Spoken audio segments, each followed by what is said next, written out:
something I expected to be talking about 6 months ago. Thanks to the IMA and NIMS for inviting me. I really like going to these conferences because it's really great to hear about all of the different things people are working on. And it's also nice to know that we're facing a lot of the same challenges. So I always come away just feeling really positive about the whole thing. I am the last talk of the day. I realize that I'm standing between you and dinner, so I'll try and be fast. And unfortunately, you've heard a lot of this stuff that I'm going to say before. Hopefully there's something different in here, but I can't guarantee it.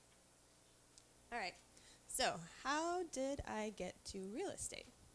So I am a trained mathematician. I did my undergrad in math. I did my PhD in math. I actually did my dissertation on spectral methods for discontinuities and promptly never used it again. So I spent a lot of time becoming an expert in something that I haven't used since.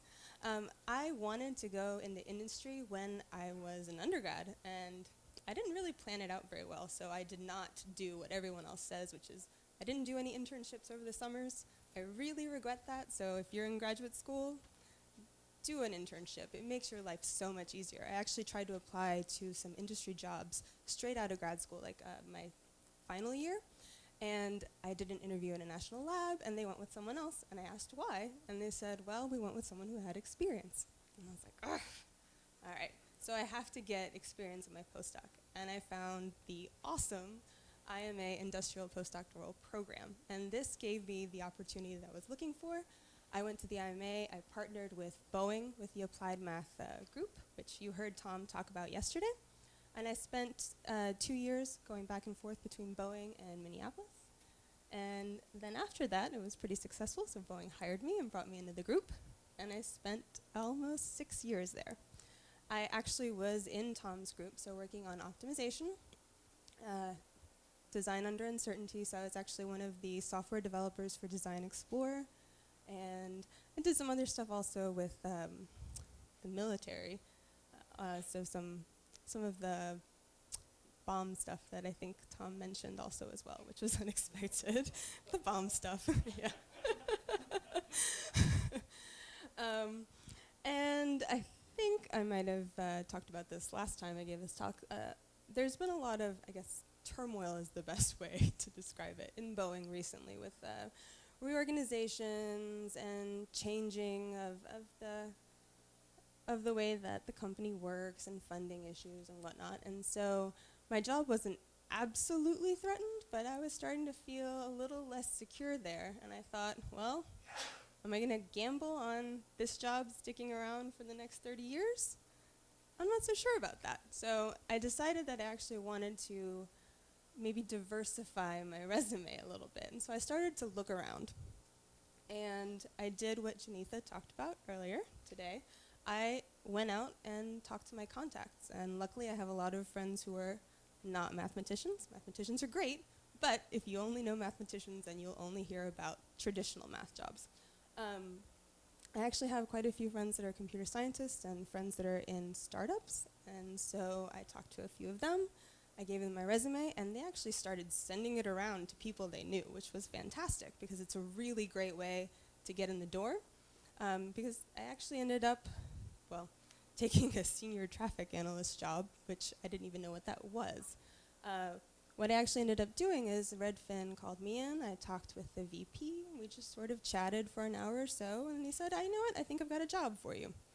And come interview and see what you think. So I did.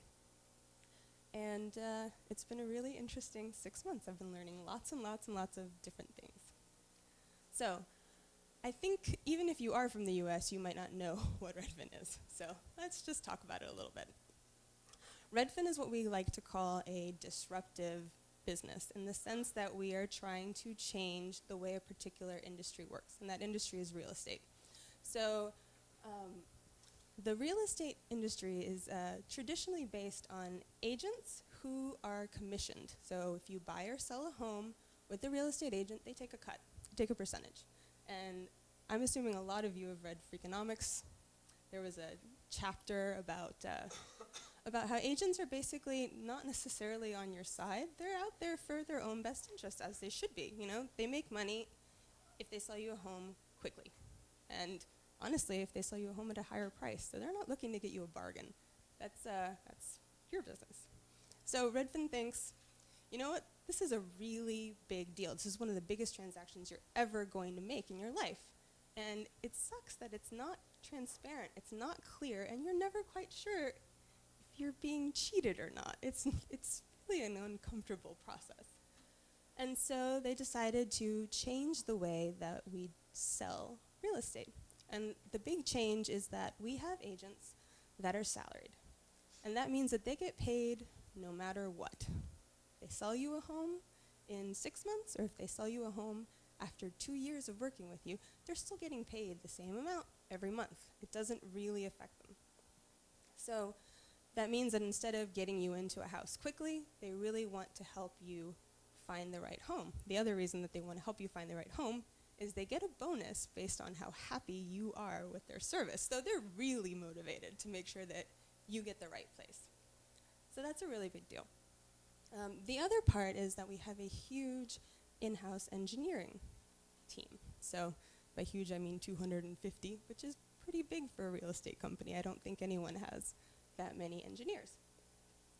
And so they're focused on getting all of the back-end data and designing all these applications for the end user, but also for the agents, so the agents can go out in the field and actually do transactions, like from wherever they are. They don't need to be at their desk. And then the thing that I particularly love about Redfin is that it's a data-driven company because it was founded by computer scientists and engineers. So the analytics teams are actually a really core part of the business, which is very different. We don't have to convince people that what we're doing is important. Everyone clamors for our services, and that has never happened to me before. It's really cool to have everyone want to know, hey, what's the data on that? What's the stats on this? I mean, even PR, marketing, everyone is data-driven, and that's really, really, really unique. So I'm on the financial analytics team, and I'm the traffic analyst. We have analysts for each part of the business. And traffic analysis basically means that I look at what people are doing on our website. So every single thing that you do on our website, everything you click on, every picture you look at, every house you save, everything you do we have, which is a little bit creepy. But don't worry, it's login IDs, and it's actually really hard to tie it to someone. So we have a lot of information, but it's also fairly anonymous. And what we're trying to do with that data, obviously, is figure out what's going on with the business. So we're looking at what kind of metrics correlate best with demand, because we want to be able to predict where we need to add agents. Some of the other things or questions that I work on, and I don't really work on these by myself. These are all sort of team projects, except for the core metrics one. I work with the SEM and SEO, search engine optimization and search engine, can't remember the other one. I work with them. They have strategies for setting up our website and for links and things like that that affect how we're ranked in Google. And how we're ranked in Google really affects whether or not people are coming to our website to buy a house. So I work with them to get them the data and the statistics that they need in order to figure out whether their changes have been effective. I'm also working on a really interesting project that is been one of the most complicated ones that I've been working on there, and it's how we get local neighborhood knowledge into our site. And this has been one that involves learning about GIS systems, so geographical information systems. So we're looking at neighborhood data, like what is a neighborhood? What is a neighborhood? Turns out that that's not an easy question to answer. And which are the important neighborhoods? Which ones are real? We have all these vendors out there that sometimes give us these neighborhoods that no one's ever heard of. And we don't want to show that to our customers because that's a bad experience for them. So I'm sort of combining this geographic information along with what our agents are saying about these neighborhoods, because they have opinions on what they think are the most important neighborhoods out there for their clients. along with what people are doing on our site. So what are they clicking on? What are they searching for? And using all of that, we're trying to come up with basically a hierarchical system that categorizes our neighborhoods into tiers, essentially, so that we can develop different sorts of features for the different kinds of neighborhoods. We basically don't want to spend a lot of information or a lot of what they call, and this is a new one, Google Juice, which is something that affects your rank in web pages, on neighborhoods that no one's heard of. So, and then the last one, this is brand new and it launched while I was away, is how effective is TV advertising. So we just launched our first TV campaign. It's about 10 days ago. And so before I left, I worked on a bunch of predictive modeling. That's what you typically would expect a data analyst or a data scientist to do. That said, here's what our traffic would look like if we didn't do TV. Because we need to be able to measure lift. We need to be able to measure the effectiveness of this money that we're spending on these campaigns. All right. So I decided that what I really wanted to talk about here isn't what a data scientist does or what an analyst does, but maybe why you might want to work at a startup. Because it turns out that if you start looking at the job advertisements, a lot of them list math as a desirable background. And that's kind of novel. And I don't think a lot of mathematicians would even think to go to a startup. So this is just my personal comparison between working at a very big company, corporation like Boeing, and now working at a very small company. What I've noticed is that the pace at Redfin is really, really fast. Long-term means, a long-term project means a 6-month project, as opposed to when I was at Boeing, where if I was lucky, I could work on one project, and I actually did work on Design Explorer the 6 years I was there, and it was really nice to be able to do that. Turnover is much, much faster at a small company. Well, at a startup, and especially at an internet startup. Because we're very small at Redfin, there isn't a lot of management structure or hierarchy. There's only 2 people between me and the CEO. I don't think I've ever even been in the same city as the CEO that at Boeing. So maybe if I flew through Chicago sometime. So what that means is that there's not a lot of bureaucracy. I basically work on whatever needs to get done without a lot of management. So there's no such thing as project reviews that go through multiple layers of management. There's no funding per se. I'm paid a salary. I do what needs to get done. That's it. And then I think the other thing that I've noticed that's really different has been the fact that startups place a really big emphasis on how you fit within their culture. And it's actually one of the things that there's a checkbox, there's a little spot when we interview someone that asks, did you like this person? Do you think they'd be a good fit here? Do you think they'd be happy? Would you want to work with them? And it's explicit, it's there. And that's because, well, sometimes at startups you're going to spend an awful lot of time with that person in really close quarters, so you better get along with them. It's really important. And I've also noticed that, the company values it so much that they put a lot of money into social events, into making people bond with each other. We've got quarterly group events where we go out and do something fun, and we've got more informal weekly events also. So they really focus on sort of this idea of the company as a team. And it is important because startups, it's really important that every single person is really invested and feels like they're a part of that company, because you can't have anyone there who's kind of indifferent about working there, because you're not going to survive otherwise. Like, it's critical that everyone feel like this is important to them. So even though it's very different, a lot of the same skills that you've heard about over and over and over and over again since yesterday transfer. They're important in a startup too. Coding is not a hard requirement, I think, for an analyst, definitely for a scientist, data scientist, but it's always going to set you apart on a resume. It's very practical, And I think that it goes a long way towards fighting against the idea that mathematicians just sit around with a blackboard all day and that we can't do anything practical. And that is a lot of the conceptions that you're kind of fighting with out there, because most people have not met a mathematician probably since their high school class, or maybe, if you're lucky, college. And so they don't know that mathematicians don't sit around and just read papers all day, and that we can actually do real things. So coding is a great way to really emphasize that you can do something practical. And for me, I've found that some of the most interesting projects that I've worked on have been these really small coding projects, actually, where I've automated something that someone was doing manually. And they were so excited to just not have to do that anymore. Or a little visualization tool that allowed them to really see what was happening instead of having to try to figure out what was going on. So, like everyone else says, Python's a great one to learn. Java's good too. Communication.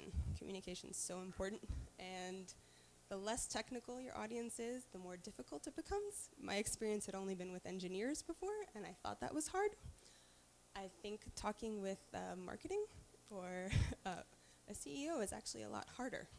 And that's because it's just a really, really, really different background, and you have to actually learn what a business person wants out of a presentation. And it's not how you got to the solution. They don't care. They want to know how it's going to affect the bottom line.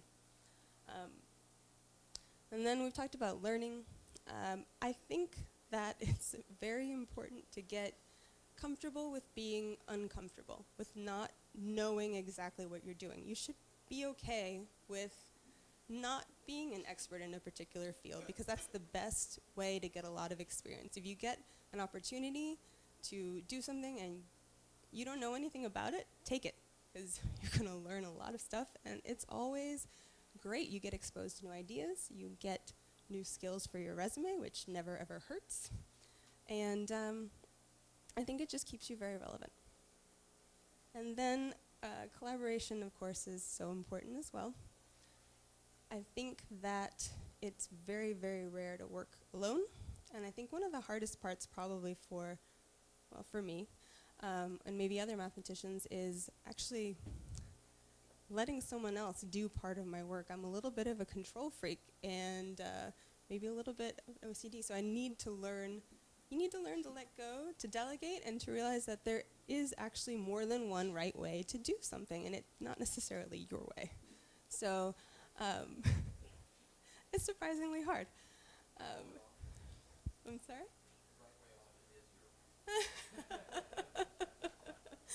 When you start to get into the business world, there's more than one way to do these things.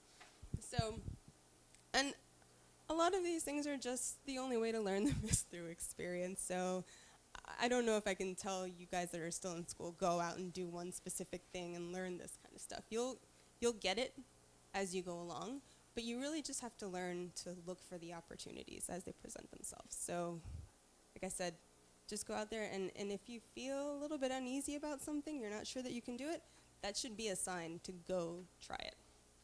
So, I'm really happy at a startup, and I think it's a really great place for someone who's early on in their career to sort of try something new. It's really good.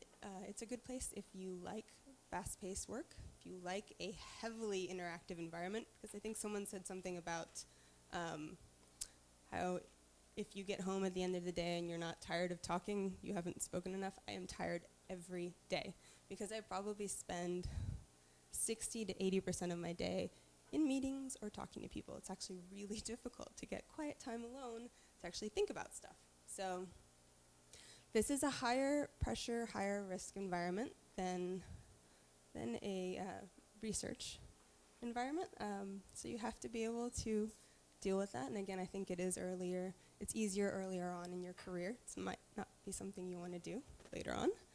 But most importantly, you need to believe in the company. You need to believe in what you're doing, because it is going to sometimes require sacrifices in terms of your time. And it's it's a big investment in doing this.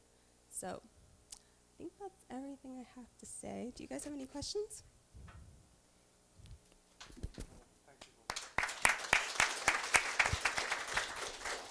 Are there any questions?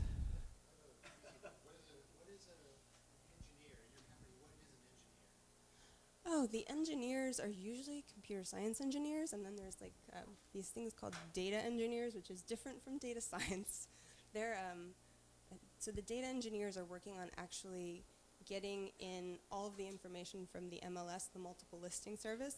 That includes, how they structure what houses are for sale, what a neighborhood is. There are lots of rules like on what you can show or not show, and when you can show it based on the city. So some cities you can show a house where an offer has already been made. For other cities you have to hide information once an offer's been made, even if it hasn't gone through. If it's pending, you might have to hide it. So they're working on all of that back-end side. And then you've got the computer engineers, the computer science engineers that are actually making the website. I've seen the code. I don't understand it all. It's massive, so what they do is super important. But yeah, they're mostly computer science types. Yeah. Anybody else?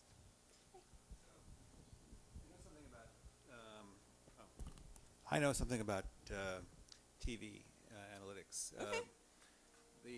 There's something called TiVo analytics. There's a branch of TiVo that actually does analytics. Okay. Question is, what's your strategy for doing it? Because they have a tremendous amount of infrastructure. They're like Nielsen, and they actually go into the houses Oh, and really? computers of people to see how the advertising works out. So Yeah. do you have an alternative for that, or did you just get this job? I just got the job. Oh. Yeah. No, I don't think that we have any particular strategy for tracking those people, which is why it was so important to model what would happen without TV. We needed some way to figure it out, because sometimes when people do TV ads, they'll put a specific link that you go to that will be different than your normal link, so that you know where people are coming from. But we didn't do anything like that. We didn't complicate our web page or our site. We just said, we're going to run TV ads in a couple of our markets, and this is going to be a test. We're going to figure out how well it works. So that's the idea. Yeah.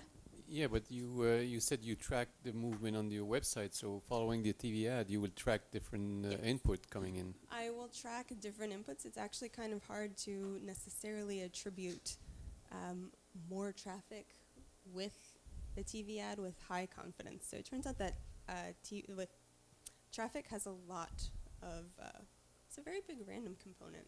Probably not surprisingly, it's people. So So you may have to repeat the ads to see if there is correlation coming out of it. yeah, the ads are coming. The ads are actually. Well, we'll see what happens. It's So not when you track all the movement Yeah. on the website, do you use Google Analytics to do this, or some JavaScript that you guys put together? So the site is instrumented in two ways. The site does report some things to Google Analytics, but Google Analytics will only actually let you see part of your data, and then they keep a lot of it hidden from you, and they say, well, if you pay us a bunch of money every year, then we'll show you all your data. So we also have server logs, and so we try to actually do as much of the analytics as we can on our own, because we don't want to have to pay those fees. And I think that the traditional metrics that Google uses are really appropriate for someone like, say, Amazon, who is getting you to buy shampoo online or a book online, but it's not the same for someone who's trying to get you to buy a house online, because you click once or twice, that means something for shampoo. It's like, it's kind of more of an impulse buy. Nobody impulse buys a home, and we don't have ads, so we're not getting. We need to find more of those people then. That would make us very happy. So, no, we do use Google Analytics a little bit, but it turns out that there's very little that you can get without sampling. They do some sampling on the back end, and they kind of hide it from you, so we don't entirely trust it, and that's where I come in. Yeah. Do you guys know if other companies, traditional companies, are catching on, are kind of following the innovative stuff that you guys are doing? As far, Yeah, realty companies. Oh, Are either in the data side or in the compensation structure that you mentioned? I know no one else is doing the same compensation structure, and I don't know if anyone else is doing anything in terms of really making their websites more accessible to people. I mean, we really focus on the idea of real estate as a sort of almost, we try to make it as transparent as possible and as much of a sort of self-service thing where you don't have to depend on an agent to give you the information. You can really go out there and find whatever house you want. Make your own tour schedule because we'll show you when a house is available and you can say, I want to see this house at this time, followed by this other house at this time, and we'll find an agent that will take you there. So I don't think anyone else is doing it because you'd have to have a lot of engineers to do it. It's a lot of back-end work. It's a lot of algorithm work to get all that out there. And I think the other model's been working fine so far for most people. Yeah.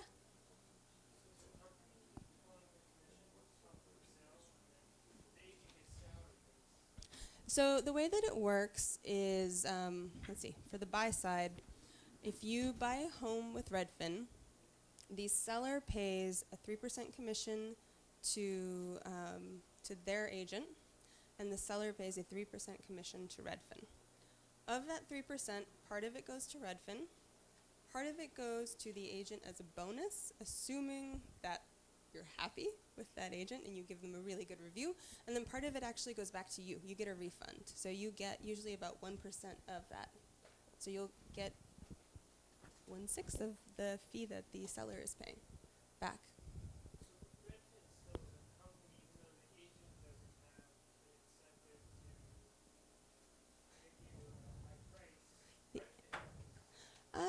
Redfin does, but Redfin is sort of separate from the agents, right?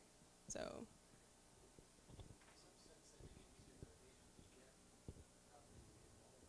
I'm sorry?